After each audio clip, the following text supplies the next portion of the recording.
Newkirk is president of PETA, that's People for the Ethical Treatment of Animals. Jack Hanna's probably outnumbered here, 2-1. We'll start with Bob. You've sent a letter to the owners of Seaworld urging them to set up a firm and rapid plan to release all of its orcas and other marine mammals to sanctuaries. Why do you feel that's the best response to yesterday's tragedy? Well, I don't believe that whales belong in these tiny tanks that they are kept in. I think that they belong in the ocean where nature intended for them to be.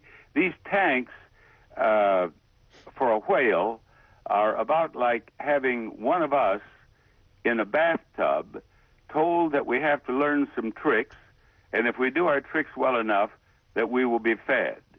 And I think that it's animal suffering for a whale to be in the tanks in the first place and to have to learn these ridiculous tricks and perform for the entertainment of man is a total disrespect for the whale. Jack Hanna, how do you respond?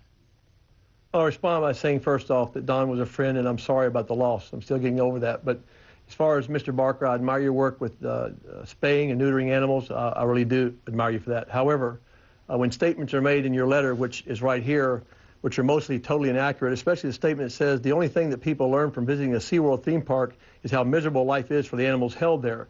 When over 12 million people visited the SeaWorld parks last year, and over 90% of those folks said it was the most incredible experience of their life. And also, when you talk about the whales that are there, 95% or so of the whales there were born at SeaWorld. And so that says something. Like most 99% of our animals in zoological parks are born into other zoological parks. We don't go out and pluck them from the wild.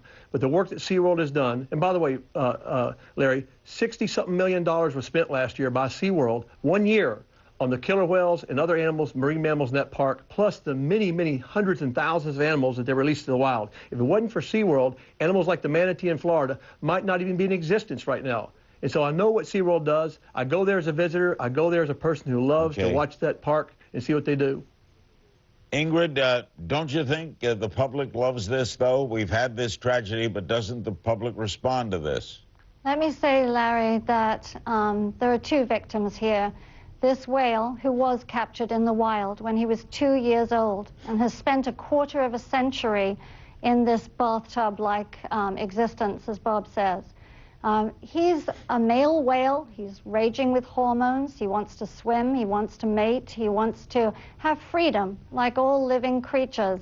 And they are treated like wind-up toys because this is an amusement park. And the only reason they have them is because they do bring people in who want to see a large animal up close. If I were a parent, I would run screaming from this place, not only because my child might see a trainer killed, but might come away with the idea that this is all right, acceptable way to keep animals. And it isn't. As Bob said, they belong in the wild. Bob Barker, how do you respond to what Jack Hanna said about SeaWorld being, in a large part, beneficial to the creatures? I can't understand how he could possibly say that being confined in this tiny tank was beneficial to this whale. And I've been told that the whale has taken part in the death of other humans, and the question I've been asked most often is, why in the world was this whale in the tank? Why was it continued part of this so-called show? Good point, isn't it, Jack? Well, first off, let me say that, Ingrid, I wish that, Ingrid, your passion, which is totally different than mine, and my passion could ever be put together with the zoological world, because no telling what difference we could make. And I don't know if Ingrid has children or not, but 180 million people last year, Larry, went to our zoos and aquariums. 180 million people. Ingrid has about 2 million members. We have tens of millions of members. So that speaks for itself. The education, Ingrid, that we do for folks in the SeaWorld parks is something that has to be done. As you well know, Ingrid, in the wild, and Bob, what's happening in the wild right now, the creatures out there that are suffering because of pollution, because of all man-made things that we have done. The zoological park now, and by the way, 99% of our animals, I said before, were born in our zoos. We have to continue that. Bob keeps referring to these as tanks. These are some habitats. By the way, the whale has already bred at SeaWorld and produced many needed killer whales at those parks. And that's very valuable to the SeaWorld parks as the wild, the research that they're doing there to find out about the killer whale in the wild. And God help us if ever the SeaWorlds were to go away, because they know more about the killer whales than Ingrid, myself, and any parks put together.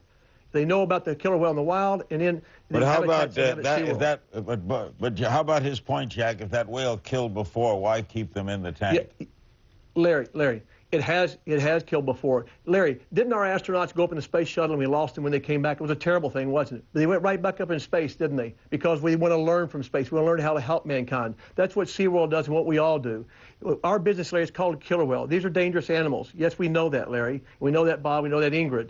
And this young lady sacrificed her life, and she'd be sitting here today saying that she would do it again for the great work that she's done and SeaWorld has done to educate tens of millions of people over the last 46 years. And Larry, out of 2 million plus encounters, with these whales, Larry, this is the first time this has happened at a SeaWorld park with a trainer. No. Ingrid, do you want to close SeaWorld? Absolutely. This is actually the third human being this one particular whale has killed, and one of his sons killed another trainer in Spain last year. And I believe that SeaWorld has helped kill these trainers because they've known that for the sake of profit, they wanted to keep on with these shows. And I hope they get sued from here to Mozambique because money is what they understand. The death of a whale trainer at SeaWorld never had to happen. The park canceled its whale shows today and is now reevaluating safety procedures one day after a 12,000-pound killer whale grabbed a trainer's ponytail, dragged her underwater, and killed her. The 22-foot-long killer whale has been linked to 2 other deaths, including the drowning of another trainer, as well as some idiot who apparently climbed into the whale's tank one night after the park closed. One marine biologist said in yesterday's death, the whale may simply have been trying to play with the trainer or get her attention, because that's how whales play with seals and sea lions in the wild, by tossing them in the air. She says killer whales normally live in groups with their families. The males stay with their mothers their entire lives. They rely on their family for social structure and play and cover hundreds of miles of ocean. She says situations like the one at SeaWorld cause stress. Duh. PETA wants SeaWorld to stop confining these animals to an area that is, quote, like the size of a bathtub to them, and forcing them to perform stupid tricks over and over. That's not why they were put here, and that's not what they were meant to do here. And it's not just about killer whales either. Wild animals aren't meant to be kept in places like circuses, where there are many reports of abuse, or small cages in zoos, or forced to perform in nightclubs in places like Las Vegas, where a tiger attacked its handler during a Siegfried and Roy show a few years ago. Inevitably, when some human being is playing around with these wild animals and gets attacked, it's the animal that gets put down. It ought to be the other way around.